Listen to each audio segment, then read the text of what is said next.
Good morning, my family. Hello. Welcome to the Kaffeeklatsch. Right, we're trying some new technical things. So the text is in the chat, which is awesome. I'm gonna try and increase the size of the screen to make it so I can actually read that, because if not, I'm gonna need much stronger glasses to read that text. Let's see. Into here.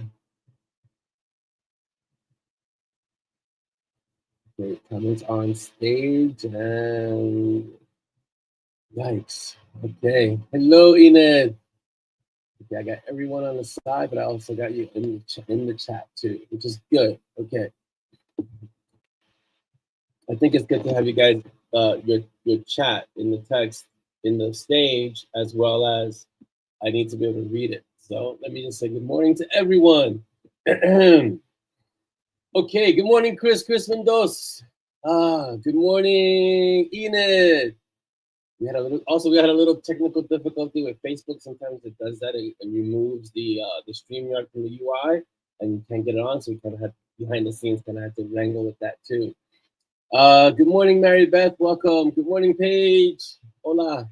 Let's see, Connie. Good morning. Welcome. Dawn. Good morning. Say hello to the crew for me, Dawn, please. Let's see. Yeah, I don't have it. I have it in the corner, but I'm also looking at it like regular because, geez, I'd have to put it full screen, and my screen is big. But what happens with the text when it's on the stage is that I end up losing. It starts to disappear, so it doesn't go all the way up to the top of the screen. So I guess I kind of have to play with it a little bit more because if the text could be longer, or if it could just stay on the screen longer, that'd be great. But I like this feature. Good morning, Jeanette. Let's see. Very good. Early good morning. Audrey, welcome. Good morning. How are you all doing today? I've been dealing with technical stuff for the last, I guess, hour. So not just StreamYard, but other stuff with Facebook and other things. So it's been fun. It's been interesting. I hope you're all doing well. I see some of you got caught with the storm. Man, 6 tornadoes is bad. That's really bad. Jeez. Yeah, we don't really get tornadoes much in New York, but we get the other stuff. We get nor'easters and things like that. Good morning, Kathy. Welcome. So I hope everybody's okay in Kentucky and the rest of the country, where I know these tornadoes, these storms have been really hitting. So yeah, I hope you guys are doing okay, and please stay safe. Yeah, I'm glad the text is showing up well. This is so. If you can see the text on the screen in the bottom right-hand corner, this is a new feature.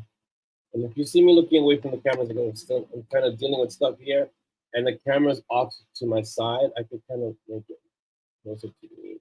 Look like that. Yeah. Hello.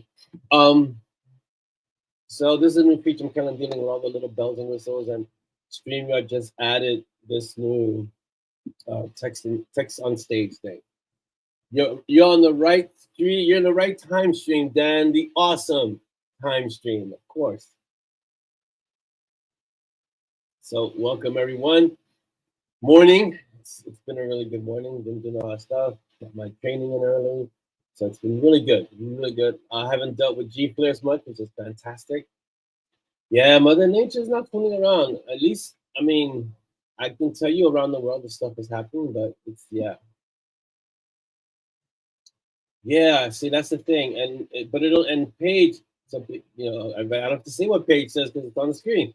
But it's also, it only goes like a quarter or maybe a third of the screen up. So like above Jeanette, and then Chrisman's latest post gets fades out. It just starts to disappear. So if someone posted something and sometimes the text goes really fast and I have to go back and catch up, I would lose it if it's just on the screen. But it's great because you guys get to see what you're texting, which is awesome. You guys get to interact that way too. So I think that's a really good feature. I'm gonna see if there's a way to extend the text so I can see it the whole side. If anything, I'm gonna have to put something dark on this side. Yeah, because everything is inverted there. Something dark right here, like my arm. And then you guys I could sit like here. Sit here. Where's Come on, peaches. I can sit like this, and you guys can read the text better. So, yeah, and then when you watch it later, like Chris is saying, you'll be able to see the text. It'll come up. So I think it's a good feature. I think StreamYard is moving in the right direction. They're making all these nice little changes. Their UI is getting much more intuitive, better. It's streamlined. They have a lot of things you could present and invite people into the stream, which is awesome. So yeah, floods are never good. Yeah, I think if I have my arm here, there you go. So I could just sit like this and have it against, and that could be the background page. Floods are never good to deal with. None of these natural disasters. It's the reason why they're called natural disasters. So I just hope you guys stay safe. New York City doesn't get hit with natural disasters too much, but we get our winter storms. We get nor'easters. The last biggest storm we had, I think, was Sandy. We don't really get hurricanes much. We call them nor'easters up here. We don't really get many of those up in New York. Or let's see, we don't get earthquakes. We had one, but it was like tiny. Everybody freaked out because we don't get earthquakes regularly. Tornadoes. In my lifetime, I've never experienced a tornado in New York. I know they happen, but it's just so rare because of where we are. Earthquakes, because New York City is built on that schist, Manhattan granite. That stone that's just so hard. Not to say that it can't have an earthquake, but it's just not the norm. Hurricanes, every so often we do get nor'easters, and I think that's about it. We get storms, but not like the rest of the country. So yeah, Chris, give it a look. Let me see. Use your technomancy. If anything, I can do. I guess I can like pull out something over here. Maybe because I don't have to move the camera a bit. Maybe like that. And that's a darker background. I can put something dark right here, and that could be the background, and then it'd be easier to read the text too. I don't know how to increase the size of the I don't even know if that's an option, but I'll look into it and see if we can kind of make the check, make it go longer, like above Peaches' head up there, so that you can see more of it. I don't know, we'll see. Right now it's good because it's against this background, but I can always make it go against the darker background and then angle the camera just enough so that it's against a darker background, so it's legible. Let me see. And then Peaches could be at the top of the chat, which is awesome. So okay, we're in, so let me just start the shout out. So I want to say a shout out to all of you on YouTube. I see a few faces from last time, which is great. Thank you all for being here. You guys are awesome. I didn't do any CWWs this week. I don't recall doing any this week because I was doing stuff. I was going to the gym with the youngest warrior. I'm getting back. If you see my Instagram, which I've been posting regularly, not book stuff, but just my personal stuff, I'm getting back into training regularly because no G flares, thankfully. So I've been really good with the diet in terms of that. And so I haven't done the CWWs, but I was telling Chris earlier, it's kind of, I'm trying to find that groove. Like I was doing them every day, and then I'm doing them every other day, like when I train Monday, Wednesday, Friday. And I don't know if that's enough. I'm going to have to kind of find the right frequency for it. I like the every other day, but I think every day is even better because they're only 5, 6, 7 minutes long. So it's not that much of a chunk out of the day. If I have everything prepped, I can do it, get it out, get the thought out, and then on with the day, So there's been Instagram stuff, but not book Instagram stuff, which is good. I try to post what I'm doing, especially after the G-Fair stuff, because a lot of people used to comment on my Instagram posts that it would help them, or it would be inspiring, or it would be like motivating. So I'm gonna try and keep doing that. My face is scary. That's just my regular face. This is my fake face. The face that you see on Instagram is the real face. That's my morning training with kettlebells. Not happy about it, but doing it anyway face. I wear my Budo Brothers headband stuff because it keeps the sweat out of my eyes. That's the only reason. It's not a aesthetic thing. It's just I don't want sweat getting into my eyes. But I do try to post it because we should be able to share our progress, our like what we're doing, struggles. Like sometimes some of those days are like rough. And I'm doing really good on the rowing. I'm doing 2,000 meters instead of 5,000 meters, 5,000 meters. And 2,000 meters is like a dash. It's like a sprint. But I'm trying to get it. Okay, so the first goal was sub 10 minutes, which I managed at 9 minutes and 31 seconds. One time I think 9:19 the second time, which I was dying afterwards. But I'm getting used to it. So the cardio is getting where I need it to be. What is that? Did I say I wish my lungs would behave as I hack into. Yeah, that's you need your lungs. If you don't have your lungs, it's gonna be hard to train. It's gonna be hard to move. Period. So little by little, you can start with walking and things like that. I did walking and still do when I can. If my knees are like not funky and feel okay, I try to walk and it's good for you. Walking is really good. Let's see. We had heat wave. We had a heat wave and sightings of great whites. Oh wow, wildfires. Yeah, nature's all over the place right now. So hopefully, Mother Nature calms down a bit. And as always, try to just stay safe, guys. Okay, so the shout outs. Instagram, we're at Ben Peaches. You guys know where we are. Those of you that are on Instagram know where we are because you're on the channel. The CWWs, I really enjoy doing the CWWs. I just have to find a way to make it regular and a way to.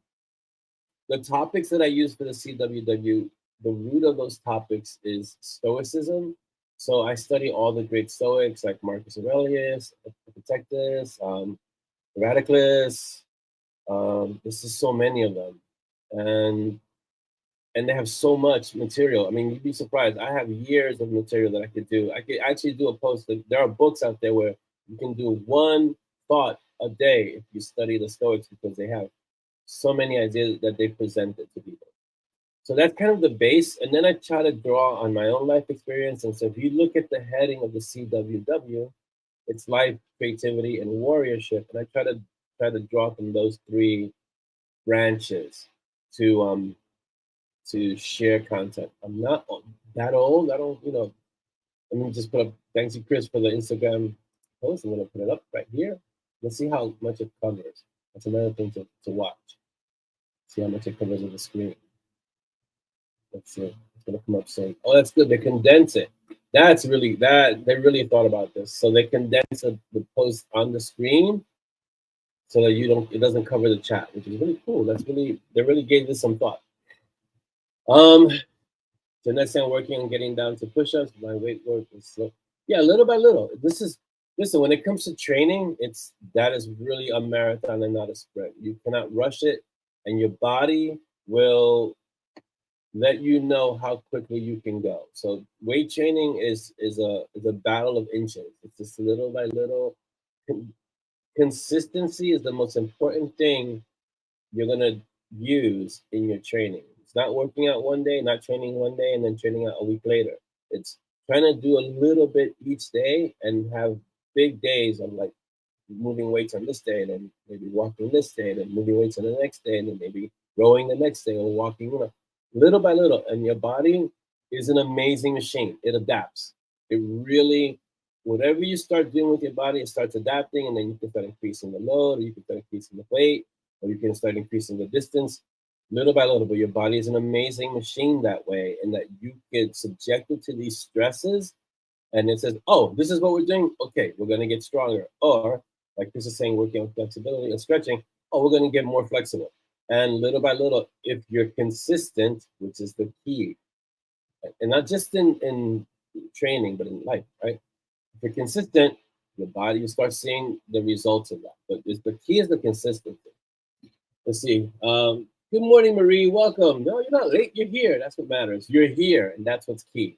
All right, so let me continue. So, a huge shout out to all of you on YouTube. Please like and share and subscribe because it does help the channel out, and we're growing. The last time I checked, I think we were at 429, which is amazing. We're trying to get to 1,000, so we're heading there. Again, this is another thing.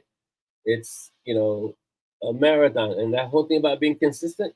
I can apply it to myself too, because I know that if I post CWW videos, consistency, it increases the viewership, and I'm trying to do that, the consistent part, but also The CWW videos are selfish in the way that they're really more for me, you know, and like so I really enjoy posting them, and I really enjoy the lessons that even I learned from as I'm doing them.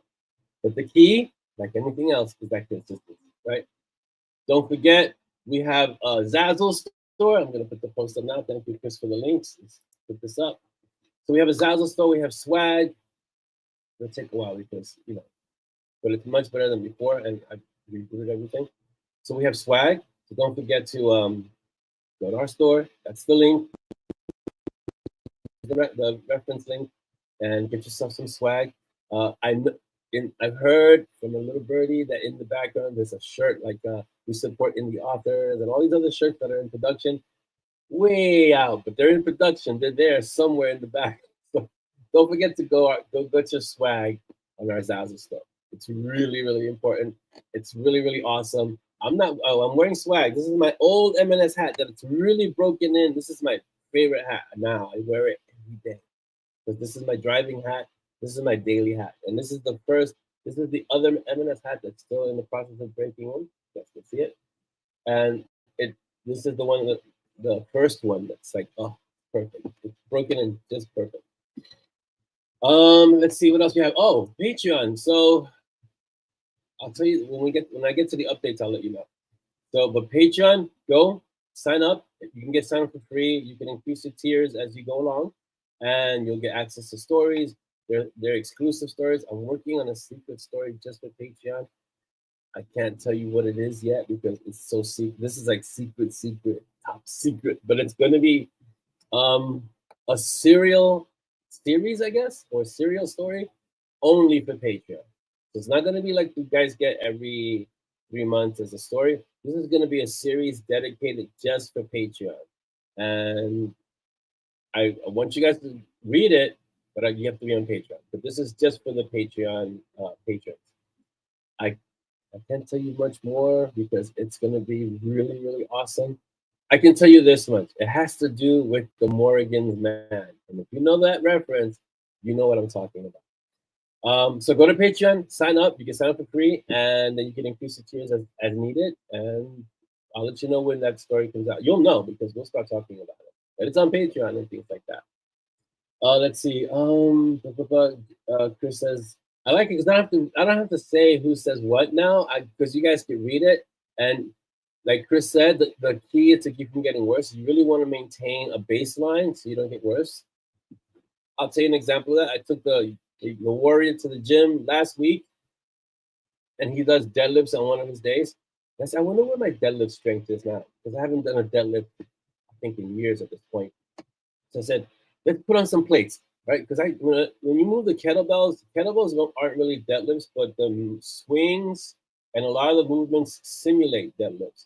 And the thing with kettlebells is that they may be like the ones that I use now are light. They're only 54 pounds each, so they're light. And I say light because I have kettlebells that are 106 pounds each, which are the beasts. But when you swing a kettlebell, it goes from 54 pounds to light, but when it comes down against gravity, it's much heavier than 54 pounds. So let me try this out. And we put 3 plates on, which is like 315, something like that on the bar. And I lift it up and you feel like it's super light. So it's key to, like Chris says, keep from getting worse. So because I'm doing the kettlebells, my baseline strength hasn't diminished at all. In fact, I didn't even feel the 3 plates on the deadlift. I thought, I could have put another plate on. That wouldn't be so bad. But I wasn't there to deadlift. I just wanted to see where I was. So it was fun. So that's key on the consistent part. Is if you stay consistent, you don't lose your game. Let's see. So that's Patreon. Yeah, we have page. Go join Patreon and share your Patreon. Like go tell other people get on Patreon.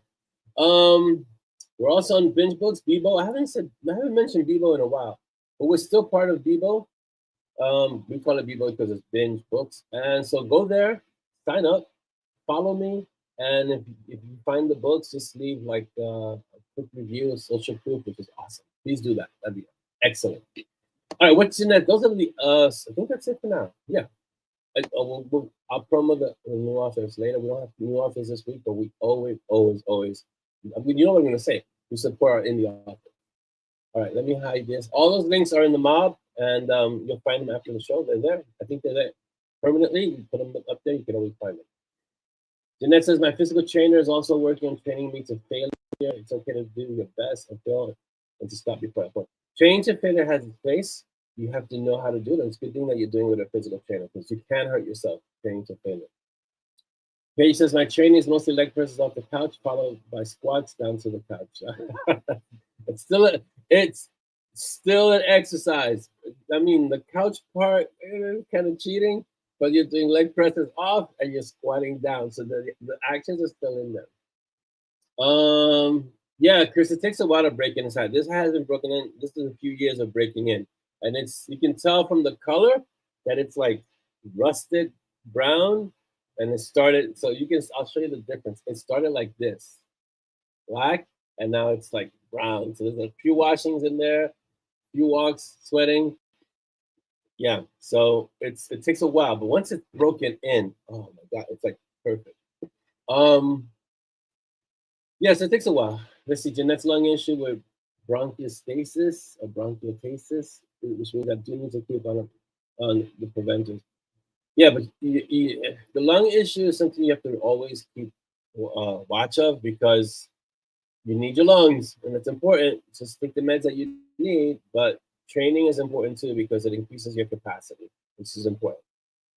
It says, yeah, 54 pounds is light for me. So here's the danger with me. Okay, I'm used to swinging with 106 pounds, and I'm used to lifting really heavy weight when I was at the gym, right? Like really heavy weight, like a squat. I was doing a 505 squat and 520 deadlift and 225 overhead press. Like it was crazy numbers. I wasn't trying to be a strong man or anything, but you just keep increasing. But after a while, the wear and the tear on your body, I was in pain or I was sore, like really sore, like I can't walk sore. And so after a while, that gets you don't want to do that so much. And so I'm back to doing the kettlebells, and I can do the 106s. But I'm gradually working up to the 106s for like the swings. I can probably swing the 106s, and I can do the rows with the 106s. I don't think I can clean 106s because it's just so heavy. I guess if I really push, I could, but overhead press with a 106 in each hand that's pretty crazy.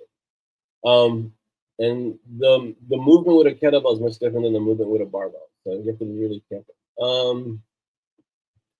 So it's crazy. So 54 is light because I'm going from 106 back down to 54. So everything feels light. But I have the in-betweens, which is a 36 kilograms, which is like 80 pounds. And that's where I'm aiming to do everything with the 80-pound kettlebells. And then I'll stay there for a long time, for a few years, once I get back to the 80s.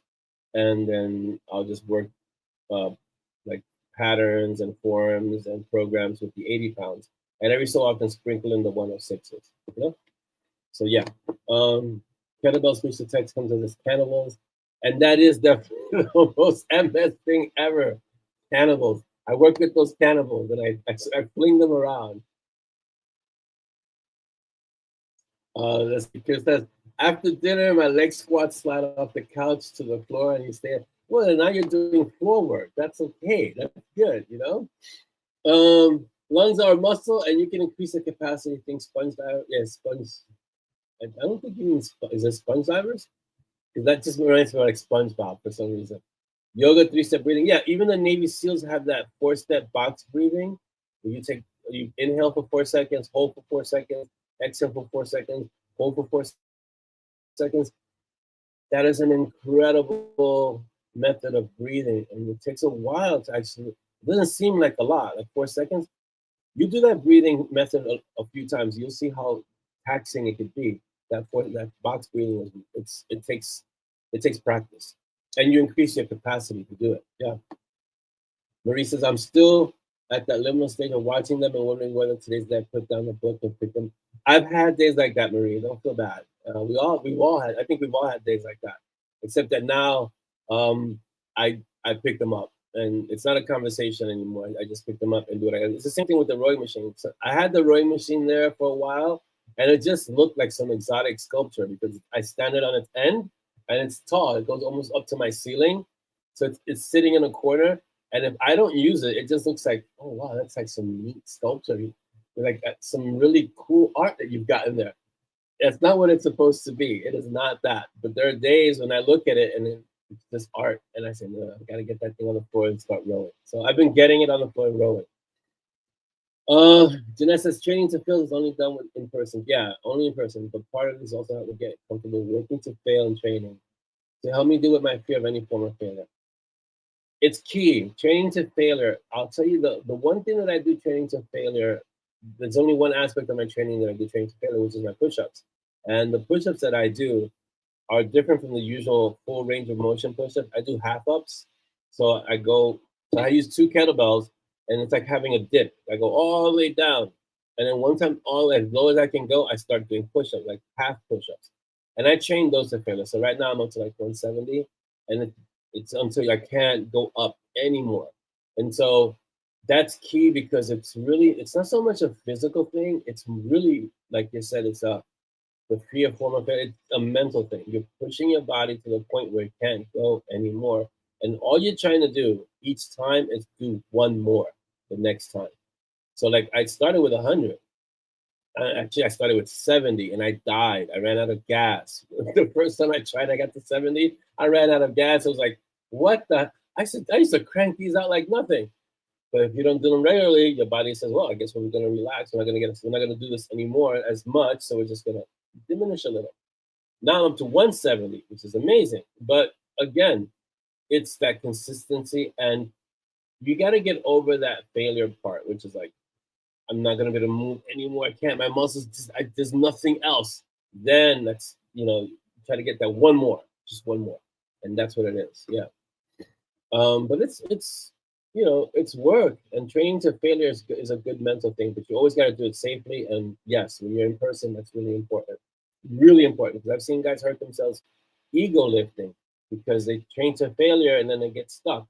And now if you're stuck doing push-ups is one thing. If you're stuck with 200 pounds above you, that's another thing. Now you're in trouble. That's a danger. I believe it could save your life for sure, Chris. Yeah. You're not late. Laura, you're here, and that's what matters. Now that it's warm, chasing at least train. Yeah, that's a lot of exercise. Chasing a cat is like work because you're running around and it's warm, it's nice. That's the only hard part about training in a country where it gets cold for like 8 months a year. You have to be okay with the cold. That's one of the reasons why I got the rower because I used to do the walking constantly. Walking in the cold, okay, I get it. It is conditioning. It's just not fun when it's 20 degrees. It's like it's harder to get out the door when it's 20 degrees. It's not so hard to get on the rower when it's 20 degrees. I'm still inside, it's still toasty, and that can work up a sweat. It's slightly easier, Marie, just slightly, not much, slightly easier for me to do it because I have a history of training going back like when I was really, really young. So it's ingrained. It's part like a lot of muscle memory. But you still have moments where you just look at the kettlebells for me and they just look at you. They look back at you. My kettlebells look back and go, what's up? Come on. We're ready. We're waiting for you. Let's go. Let's go. No excuses. Let's go. Paige says, oh, 145 on a leg press is awesome. That's really good. Yeah. It's like that. You get stronger. You really do get stronger. You just have to be willing to take the time to do so. Paige says, training to failure is a method of breaking down muscle to build it back up. And it's not really conditioning. Yeah, it's not a conditioning or standing thing. It's just okay, so the way that works is that you're getting stronger on the recovery periods. So as you're training, when you're lifting or squatting, you're breaking down muscle. Your body gets stronger when you recover. When you sleep, or off days, and things like that. That's when you're actually physically getting stronger.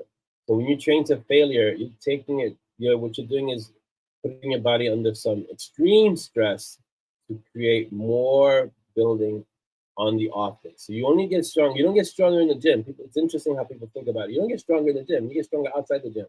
You go to the gym to create the stress and the overload so you can get stronger outside of the gym. Yeah, the cold. Last winter, the cold. Yeah, I didn't walk much in that cold, and I used to walk like nothing. I used to start my walking seasons in January, which is coldest, one of the coldest months. I was like, no, no, no, we're getting a rower this year. I'm not getting cold. I'd rather walk in the heat than in the cold. And it's weird because the heat is more dangerous than the cold in many cases. But I'd rather walk in the heat. I can deal with walking in the heat in shorts, a t-shirt, no shirt. That's fine. Walking in the cold is a real mental exercise that it just, wow, it's incredible. And I've walked in the cold. Like I have Arctic gloves and Arctic boots and 5 layers of the cold. And you're walking, and just the walking with all that stuff on is already an exercise. So it's it's rough. So, but I'd rather do it in the heat. I'd just bring water and you know, light layers and things that wick away the sweat, which is awesome. Yeah, training in the heat is definitely a challenge. Dawn says, when you get to my age, going to the mailbox, I pack a because you got to take breaks. You got to sit on your way to the mailbox. You contemplate it, and that's okay. You want to work within the parameters that your body lets you work. You know, that's the key. That is the key. Um, yeah, Chris. At a certain age, the cold is not your friend. You know, I got to start thinking about where I'm going to live, somewhere warm, like Bermuda or the Bahamas, somewhere that doesn't get hit by storms regularly, that has a nice temperate climate. Because I don't think I'm going to be able to do winters here for long. So we'll see. That's in the future. Welcome, man. Good morning. If I say good morning, just apply whatever time frame, what time zone you're in. Okay. All right. So let me give you guys some updates as to what. Sorry, as to what I'm up to. I am currently. So if you see me looking over, I'm looking at the production schedule. I'm currently. All right. So wait. Let me give you the little teaser that I gave you before, which is the Patreon story, which is the Morgan's man. I can't answer too many questions about that. It's still very much in the development phase. But if you know the reference of the Morgan's man in the books in M&S, then you know what I'm talking about. I'm going to expand on that story that's going to take place. And I think that's about all I can say about it without giving away too much. Okay? Yeah. All right. The production schedule. The production schedule. The production schedule is like looming. I'm currently working on Pain Eaters, which is Division 13, Book 3. It's the novella, so about 30K. And if you saw the image that's on the MoB Kaffeeklatsch of Valentina, I'm working on Frozen Fire. I'm trying to include more emotion and resonant emotion and romance, if that makes sense. I don't know if it's going to be romance. I think it's going to be just human experience with the romantic expression sprinkled in with heavy urban fantasy influences. There's a lot of there. As I'm writing Frozen Fire, there are a lot of thematic. How do I put this? There's a lot of deep themes in Frozen Fire that come out, and not that I'm actively trying to put them in there, but they just bubble to the surface, and I kind of have to run with those.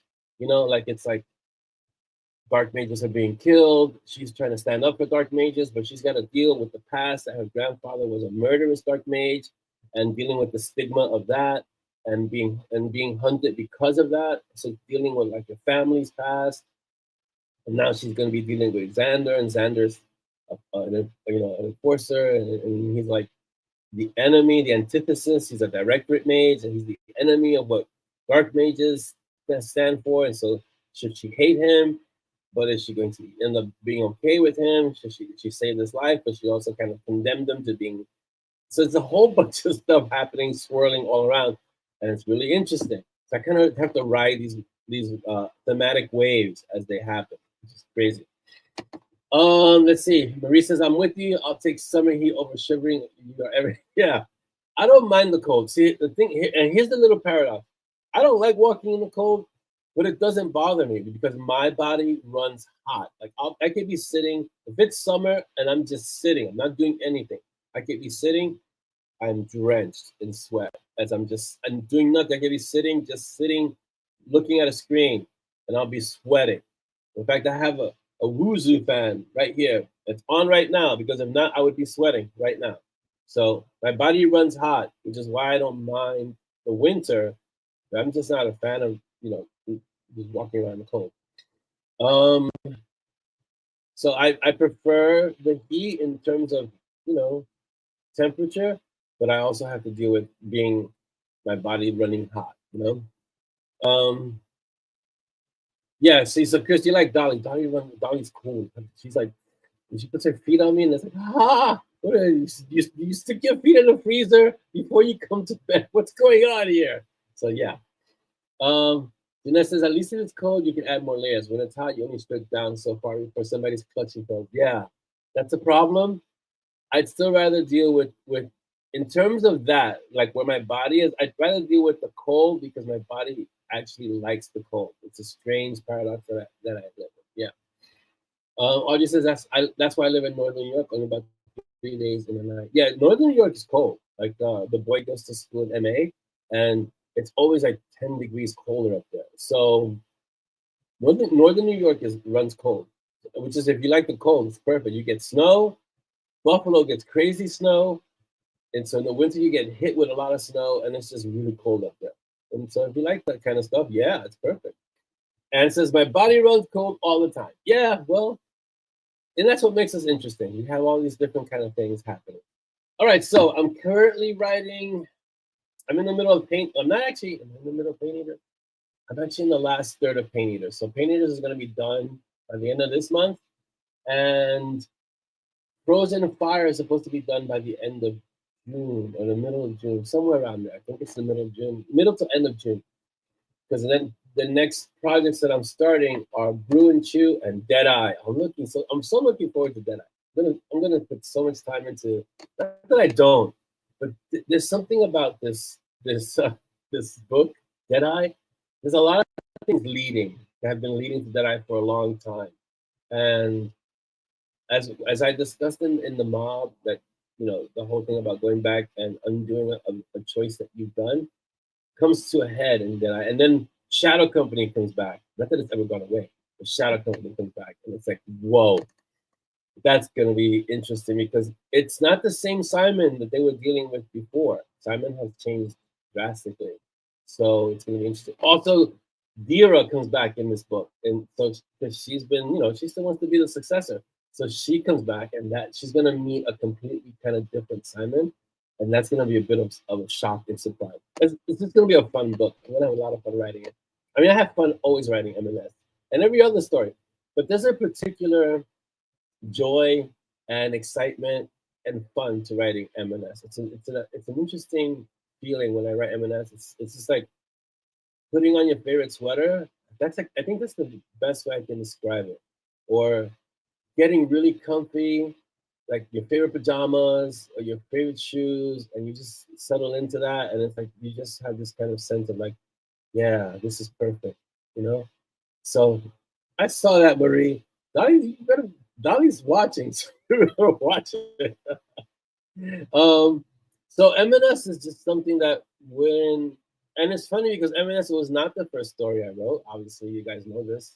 Spiritual Warrior and Sepia Blue and Blur. All those a bunch of stories came before M&S. But I think M&S, the thing that makes M&S so comfortable for me is, and you can tell because I'm 27 books into M&S as opposed to every other series, right? What makes M&S so comfortable for me is I think M&S for me is when I really, really found my voice as an author, as a writer. And it took a few books, obviously. Spiritual Warrior, I was kind of looking around. I mean, there are books in there, like A Dream of Ashes is really close to M&S. And so there are some other books that are in the pre-M&S era, but you can start seeing me leaning toward what M&S ended up being. So it's really comfortable for me to write M&S. Like I can crank out M&S stories all the time. I mean, I should, right? But then there's that part of my brain, the author brain, that's, oh, what if you create a demon and an otherkin, and then Nixia is born, and then what if you create someone who merges with a nightmare, Duskblade is born, and so it's M&S is always there, which is why I'm at 27 books, because I'm always writing M&S at some point. But these other stories that come up is because my brain goes off on these tangents. And you guys are so awesome because you let me go on these tangents and you follow me on these tangents. So I'm crazy and you guys are just as crazy as I am, which is awesome. And that's why we have these great interactions with the books. And yes, Chris, Dolly is always watching. So Dolly's better. She's you can say better and worse than Rose. You know how she's always watching? Dolly's always watching. So yes, Jeanette, it's not just for you. I'm greedy to see it too. I'm going to go um, and write as much M&S as I can. I want this. I think I'm going to make this book a little more robust than usual. I'm going to see. This is just me saying, so don't hold me to it. But I'm going to try. I'm going to try and see if I can make this one a 70K, maybe 80K book, just because I got to go back and deal with Simon's past. I got to deal with how Shadow Company has come back, why Shadow Company has come back. The shot that he didn't take, who was it that was supposed to be taken out? Where are they now? What are they doing now? How do they play into this? Why did the Shadow Company come back? I mean, there are a whole bunch of questions that need to be addressed.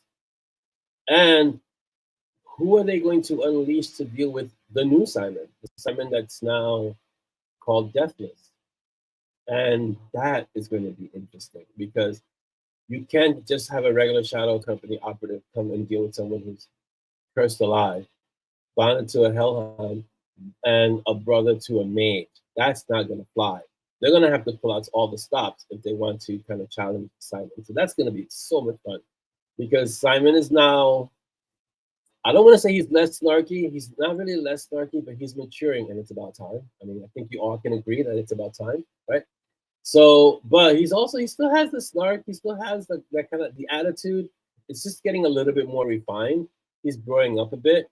And so, it's important that when you have an enemy that you address the enemy correctly. I mean, you're known by the quality of your enemies in Simon's world, right?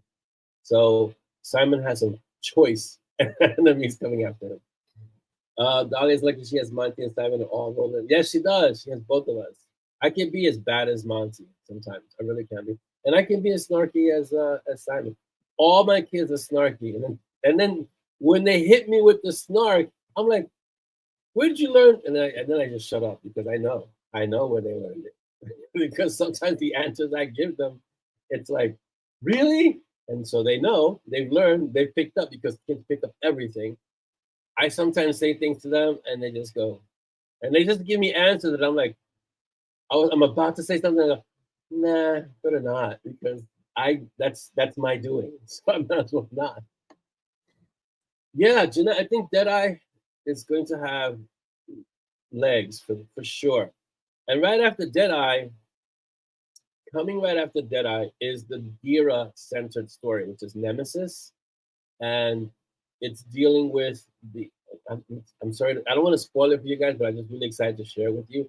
Right after Deadeye, coming off of Deadeye, is Nemesis, and Nemesis is the story of the previous Mark of Cali that didn't die, that's still alive, and that wants to be Mark of Cali again. So it becomes a really Dira centered story, but it's not Dira who's the Nemesis; it's someone else, and they're hunting Simon. And so this one is when the whole kind of the Dira thread comes to an end in terms of like you're not gonna see Dira after Nemesis. So it's gonna be crazy. It's gonna be fun. And then after Nemesis, we have Chaos Rising. So Chaos, the old god, is never really too far away, and there's gonna be another Chaos agent. That's an agent of Chaos that's coming for everyone, and they're gonna have to stop this agent of Chaos. I can't say more because it really starts spoiling stuff, and it's someone that you are not going to expect. It's gonna be the reveal is gonna be crazy. So that's gonna be fun. And then after that, Paper Dragons. Oh, Paper Dragons is great. Paper Dragons is when Byakko comes into M&S World, because Paper Dragons has to do with Michiko and Byakko. You haven't seen much of Chi. You're gonna start seeing her sprinkled in the stories that are coming in more and more and more, and then she really steps in back in Paper Dragons. And in Paper Dragons, it's Byakko kind of taking center stage, with Michigo, and because Michigo's no longer the director of the Dark Council, it's hitting the fan. Things are happening. So I can't tell you. Yeah. There's a god of chaos. There's a god of order, and so those two are constantly at ends because chaos is the entropy and order is order, trying to keep everything stable, and so they're constantly at ends, and so they have agents, so they fight by proxy. Crazy. Um, it, so Jeanette's saying she continued that we continue to see it's hard, Jeanette, because this is supposed to be a trilogy. I keep saying this is only supposed to be a trilogy. But I've tried, and you guys have been so patient with me. So I really first wanted to say thank you to all of you for being so gracious with me as an author, that you stuck with Monty Strong for 27 books. And at that point, that's years. I'm looking at No God is Safe for 2017, and here we are. And Two Mirrors and Butterflies dropped in 2017, and here we are in 2025, and we're still going. So thank you so much for being so awesome, because you guys have had patience to let Simon grow and to let me grow as an author, so that I could actually tell this story the way it needs to be told. You guys are amazing. I always say the MoB family is like the most amazing readership that exists ever. So I'm just giving you guys your props because you guys are amazing. Marie says, this favoritism to M&S is showing in every paragraph. I started off loving Simon, most still do, but I learned to love the rest of the cast as well because of your passion for writing even a smaller role. Yeah, so here's something I learned really early on, Marie, and it took me a while to learn this. Even as an author, even when you're writing what's considered side characters, or maybe some authors call them throwaway characters, although I don't believe any character is a throwaway character, you have to give them attention. So I'll give you a case in point. There's this scene. Don't ask me to tell you what book it is because I don't remember at this point. But I do remember. But here's the thing. I do remember the character. There's this scene when Simon parks the goat on Central Park West and goes into a building, and the doorman or the attendant, the person at the front of the building, is petrified of Peaches and petrified of the vibes that the goat gives off. And I think at this point he still had I think it might have been the regular goat, so it's pretty early on. And I didn't want to just write the guy off. I wanted to kind of give him a feel, flesh him out a little bit, some character. So I had a fun time with him. And it's the same thing like with Andre from the Moss Guy. And if you remember Andre from the early books, he's always petrified of Peaches. He crosses himself. It's like a hellhound. Oh my God. And then you don't really see much of Andre for the rest of the story. But that little bit kind of fleshes out Andre enough that he's deathly scared of a Peaches, of a hellhound. And I could have just written him as he's the front doorman, or he's the guy behind the desk, he's the concierge, whatever. But that's kind of flat. It doesn't give the story any depth.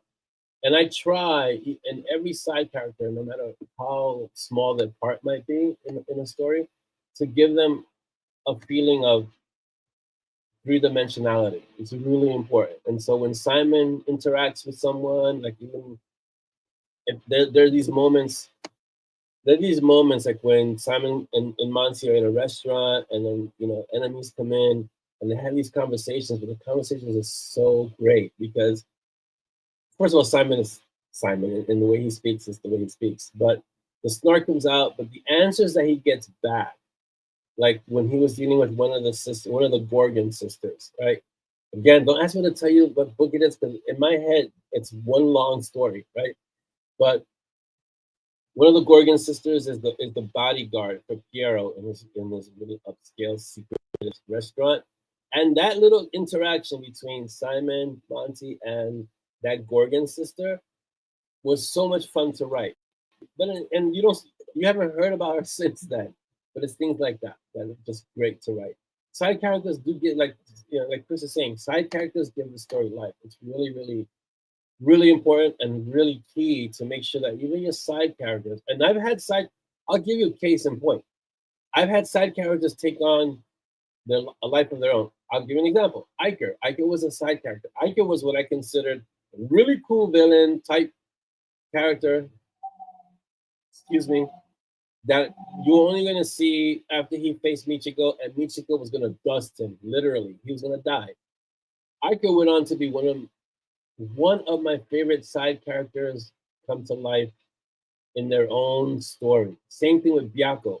Byako was a side character that is like after Role of the Council, she's not coming back. That's it. I'm just, my side characters are dangerous because I write them so deep that each one, and I think every author should do this. This is just my opinion. I think every author should write their side characters so well that they can have their own stories because they do. You just only see a small part of their story. But I think you should write your side character as an author so well, so detailed that each character, if you pull them out of that story and put them in their own story, they can have their own story and it has legs.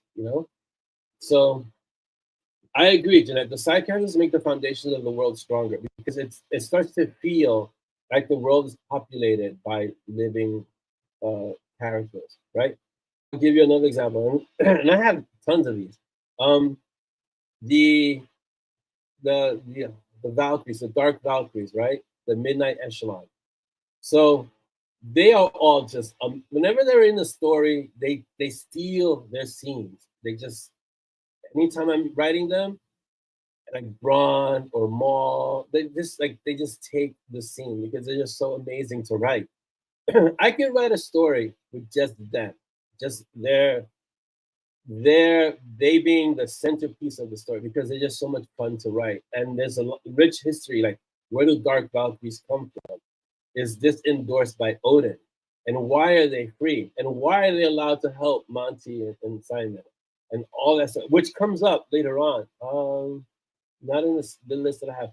The list that I have only goes up to 34 books, which is Dark Mage. But the actual list is up to 40 something books now, 43, I think. And it's in one of those books. Yeah. Don't worry about it, Jeanette. I know it's really late where you are, so don't worry. I can read all that stuff. Chris says, when I thought I had to throw away a character, they insisted on being more. Yes.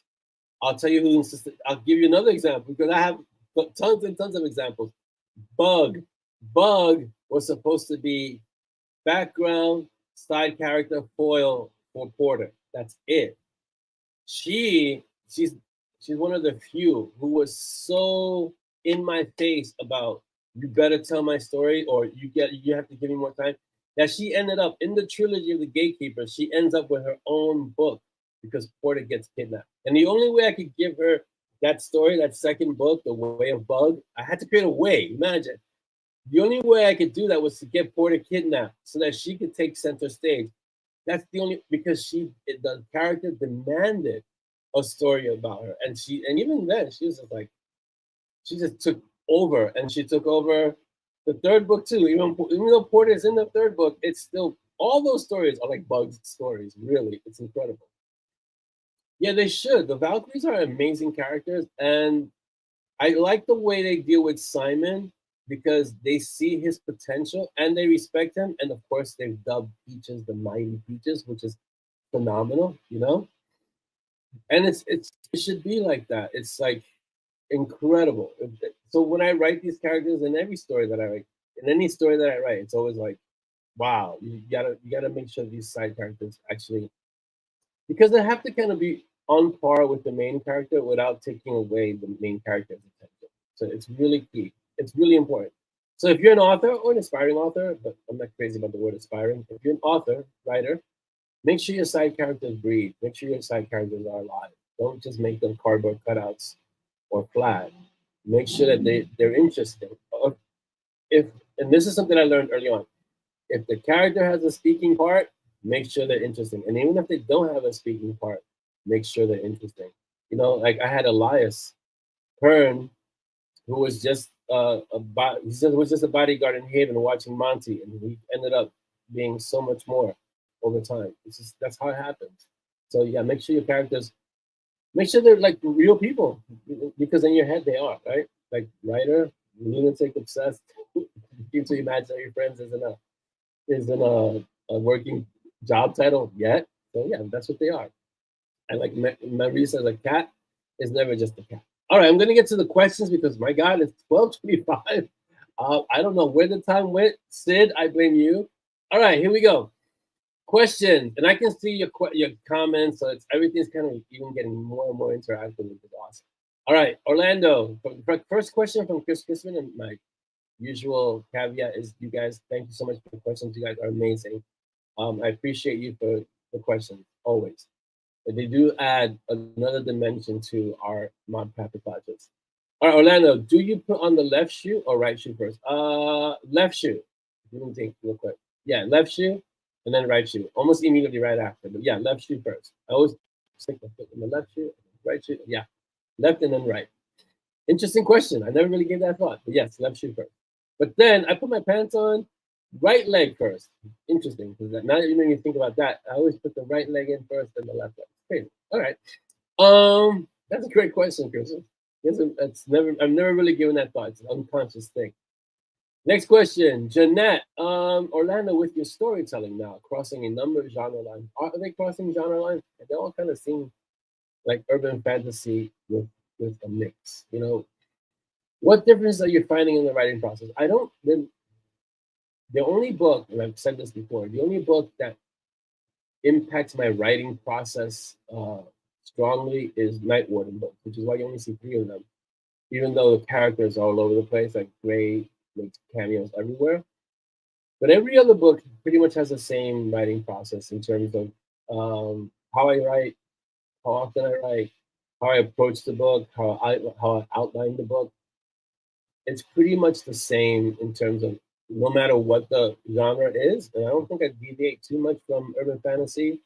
I do have some thriller stories, and I do have romantasy now, but it's still in the light of urban fantasy. So okay, yeah, I do have sci-fi, but it's still sci-fi mixed with like magic. So there's urban fantasy there too. I think the key I have, the through line through all the stories is some kind of magic, urban fantasy, with the exception of Sheepdog and Ronan. But even Ronan has some magic in it in its own way. But the writing process is only different from for Night Warden books with Gray and Cole and Frank. Those are the only. That's the only story line that's different. That it has a certain gravitas. It has a certain somberness, and underlying it all, there's a certain sadness in the Night Warden books that envelops me when I write those stories. And I love the Night Warden books. I love writing them. I love reading them. I mean, I still read them. I love writing the characters of Gray, Coda, and Cole, and Frank. I mean, they're amazing. It's a kind of really close knit family. But it's a sad story in a way, and it's a deep story. It's a somber story, and so it does. That's the only one where I gotta like switch gears to write those stories. That's it. That's the only one. Everything else, I'm pretty happy when I write them.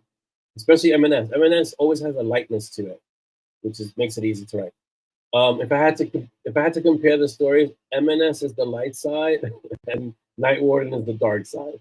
I think Duskblader is somewhere in the middle now, because Duskblader kind of leans towards the darkness, but she also has light aspects to it, because she has the nightmare. But yeah, so the 2 poles would be M&S, Night Warden, and then everything else is in between those 2, for sure.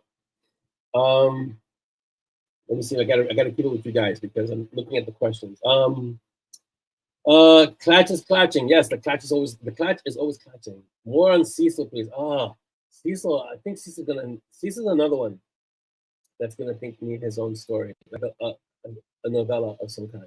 Because, and I don't know where to set Cecil's story, because I could do it during the war, just like the War Mage was with Monty, and that would be amazing because it's kind of Cecil in his inception and his origins, and how he gets really good at ruining things, and what he does, how he transforms items when he ruins them, and he can save mages' lives, and kind of that tension of ruin this now, Cecil, we're gonna die, kind of thing. So there's that, or doing it more like he's dealing with clients that aren't particularly savory, and he's ruining things, and then maybe he doesn't ruin a certain thing because the client doesn't agree with the client's principles, and they come after him, and now he has to kind of figure out how to deal with things, because he doesn't have magic directly, like let's say Monty or Simon, but his ability is so powerful that he can use artifacts and objects, and maybe he can take a pen, right, put some runes on it, and all of a sudden this pen becomes a serious weapon or a defensive thing. That's Cecil's gift. That's Cecil's power. That is some crazy potential power for Cecil. I don't know. I'm thinking about it. Cecil's story is really intriguing. It's like right up there with Nana. It's really intriguing, and expanding on that is just fun in the making. I'm thinking about it, Don, for sure. Chris, will we ever hear about Frank's backstory, how he became Frank? Yes, at some point, yes. That's going to be one of the Night Warden stories, because his transfiguration or transmogrification, if you want to call it that, is it's going to come to light what he did, why he did it, and who he pissed off by doing it, and who feels threatened that he survived it. That's really the key. So someone's going to be coming after Frank. And they didn't realize that he turned himself into a small dragon. They thought he died in the process, and they realized, whoa, Frank didn't die. It's time to fix that. And that's going to be the story. So, yeah. Yeah, runes are words. Runes are like words. They have power. And so Cecil's right up there with the word weavers in terms of power when you think about it. When you extrapolate Cecil's ability, like a word weaver, using words have power. You reshape reality. The only thing is that Cecil has to rune things. A word weaver just has to speak them, which makes them even more powerful, right? All right. Marie says, I love the Night Warden. Reading it gave me a different feeling compared to M&S. Yeah, writing it gives me a different feeling compared to M&S. It's like I said, M&S is light. And even though they deal with deep topics and dark things, it's still lighthearted because of the humor. Whereas Night Warden is dark. That's the only way I can explain it. It's dark. It's grim dark, and it's like heavy. It's heavy. Night Warden is heavy, and M&S is light. And not light like brilliance. Light in the feeling of airiness, right? M&S always feels light because I can read M&S and just blast through it. I can read Night Warden. I can go fast through it, but then it has a certain weight to it. It settles on you. That's the only way I really can explain it. It's hard. All right. Audrey has 3 questions, and of course she's keeping her question streak going. So yeah. So first question, Orlando, what song reminds you of your best days in high school? Oh my God, you're asking me to remember to 1983, 1984 when I graduated. When I graduated high school, I think no, that's college. Oh boy, even further back, 1980, 19. Yeah, there's so many 80. You talk about a whole generation, a whole decade of 80s songs. So I grew up with the Police. I grew up with disco. I grew up with so many different songs. I cannot pinpoint one song. There's a whole era of song, of music that reminds me of my best days of high school. I'm sorry, Archie. This is too broad a question. Sorry. Dolly's not here, but the question is, what is the most common question reaction from someone who finds out that Orlando is an author? I don't know. I don't really tell people that I'm an author. People find out, I'm sure, but it's not the kind of thing. Okay, first of all, look at me. Not many people come to approach me in the first place. Haven't you seen my pictures on Instagram? My sister says, "Oh my God!" The first time I saw that picture, I got shocked awake because I look scary. So most people don't come up to me and ask me, "What do you do for a living?" Because it just doesn't happen. The people who find out I'm an author are usually surprised. That's my impression. Not Dolly.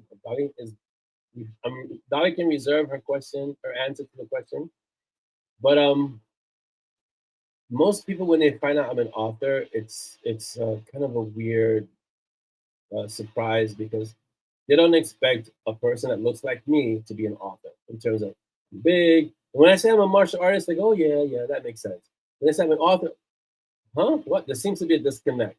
So people have a stereotype of what authors should look like, maybe skinny, glasses, maybe emaciated, going a little hungry. I don't know what the stereotypical image is, but most authors don't look like me, I guess. So it throws people, from my impression, from my experience, it throws people when they find out that I'm an author.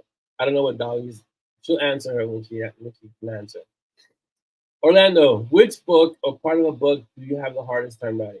2 parts. The middle, because I got to make sure that it doesn't sag and so it doesn't go and you lose the momentum. And the end, because I have to make sure not to rush to the ending. And I have been guilty of rushing to the ending because I just get so excited, so I'm rushing and I want the story to hit that climax and things like that. So if I had to choose between the two, the middle is not really a problem for me, but the ending and making sure that it's long enough, and not only long enough, but resonant enough and gives closure, because the ending can sometimes be too sudden, and I've been guilty of that, making endings too sudden. So I have to draw it out. So I'll write an ending, and I'll say, okay, I gotta stretch this out a little bit more, and stretch it out a little bit more, so that it kind of makes sense and kind of tie up loose ends. Also, in my endings, if you look at the, let's say, M&S, my endings in M&S never wrap up all the threads. There's always a loose thread somewhere because it continues in the next story, or maybe two stories down. So like Dira is kind of hanging out there somewhere, and she's been in a few books, but we don't know what's going on with her. We don't really know. So it's things like that, and I have to make sure that I let it hang in a way that is satisfying, and yet at the same time creates a sense of curiosity. So like Blood Hunters, where did they go? What are they doing? Why haven't they killed Chi yet? Things like that. So the hardest part, I would have to say, is the ending and making sure that there are enough threads out there to continue the stories, but also by the same token, wrapping up the current story in a satisfying way. Yeah. Let's see. I'm going back to, and thank you guys for the questions. You guys are amazing. Thank you so much for these questions. They're incredible. Let me go back to these comments. Let's see. The War Mage was a really good insight into my. Yeah, you got to see Monty without Simon, which is really cool, and you get to see some of the Yap brothers. Awesome. Audrey says 80s had great. 80s, the entire 80s was great music for sure. Audrey. Christmas goes. I do not go around telling locals I'm an author. Yeah, I don't tell anyone I'm an author. People find out, but I don't really tell people I'm an author. Yeah, it's always you wrote a book. I've had that a few times. That comment, you wrote a book, and I go, yeah, I write a little. I never really go into detail for that. Jeanette says dark writing is something I need to avoid at this point in time, but I still grab the books by my authors because I always want to support my. Thank you, Jeanette. I like to support authors too. We always support our indie authors, and I can completely understand that dark writing is something you'll need to avoid because um, I mean, look at Edgar Allan Poe as an object lesson, and look at most horror writers as an object lesson. Most of them have issues because no matter what you say, the writing does have an impact on the writer. And so you have to really be careful with your mental health when you start getting into really, really dark places in the writing. Sometimes it's good, sometimes it's therapeutic, sometimes it's cathartic, and many times it's that. It's really good to get certain things out.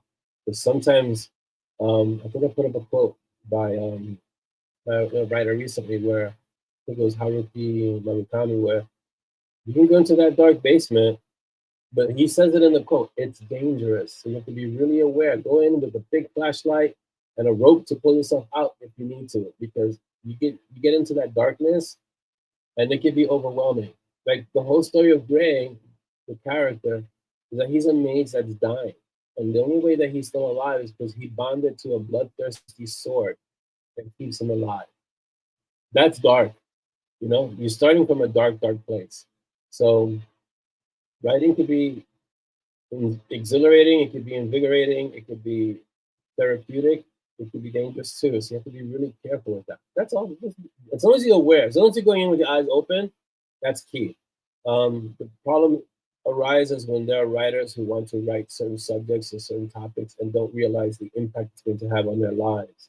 Excuse me. And then that's when it could get dicey, you know.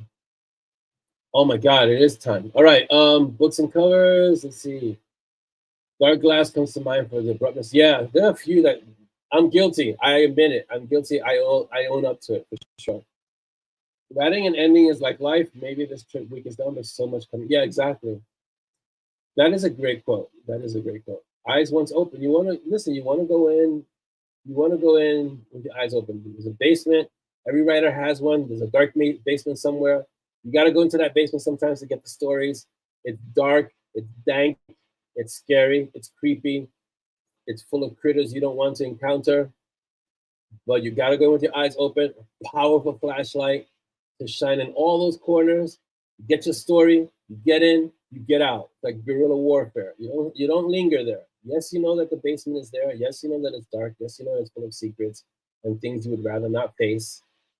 But you have to sometimes mine that basement for the parts of your stories or your stories that require that darkness. I go there regularly. I have parts of my stories that are really, really dark. The only way I can get that darkness is by mining the darkness that I have. We all have it. You just have to be aware that you have it and don't play a game with yourself. Like, oh no, there's no darkness in me. Yes, we all carry some darkness, all of us, you know? And you can write it and get it out of your system, and it helps. And it, like Jeanette says, it's cathartic. But sometimes you don't. You can't write darkness for long. But that's my opinion. You know, history has proven me right. There are a bunch of writers who lost it, staying in that darkness too long. Don't stay in the darkness too long. Come to the light. All right, guys. We are at the end. Oh my God! Like Chris said, time. Oh, let me know what you guys think about the chat in the stage. I think that was really well done. I think it came out to be a really great setting. Who's that? Hey, oh, perfect. You're right on time. All right, I was about to close, but my closer is here. I don't know how you're gonna get in. Let me move in. Come in. My closer. The closer has arrived. So I was gonna close, but I don't need to close because closer's here. All right. Yeah, guerrilla warfare. It's crazy. Our clatches. I think it was Jeanette. Somebody said our clatches clatch. That's what we do. We clatch in our clatches. It's awesome. I'm just gonna say, you guys have a great weekend. Remember the 3 B's: be kind, be unstoppable, and be uncommon. You guys, fantastic. Really, really enjoy your weekend. If you're in one of these places that got hit by storms, please be careful. Watch yourself. You know, be aware of the dangerous places. Who's this? Oh my God, the other Valkyrie's here too. All right, so you got to lower your head so they can see you. I'm scared. No. Okay, you can't just stand like that, headless. Just pop a little bit, go back. Pop down, show your face. A little more. The show is, I'm about to end the show. Just pop in and say hello. Just say hi. Oh my God, the mystery. So the other Valkyrie's here, she's making a cameo. All right, so Zoya, close us out. Thank you for coming to MoB Kaffeeklatsch, episode 144, and have a great weekend. Thank you so much, guys. You guys have a great weekend. Let me put the theme song because close us out. Oh, there she goes. That's a very prettier, more. Hey. All right, here we go. We're gonna close it out with the theme. Specialty guest, yes, specialty guest. Not never to be seen again. Oh, please. Yes, your mic is speaking right into the mic. All right, we'll close it out, guys. Take care. Bye. Say bye, guys. Wait at the camera. Bye.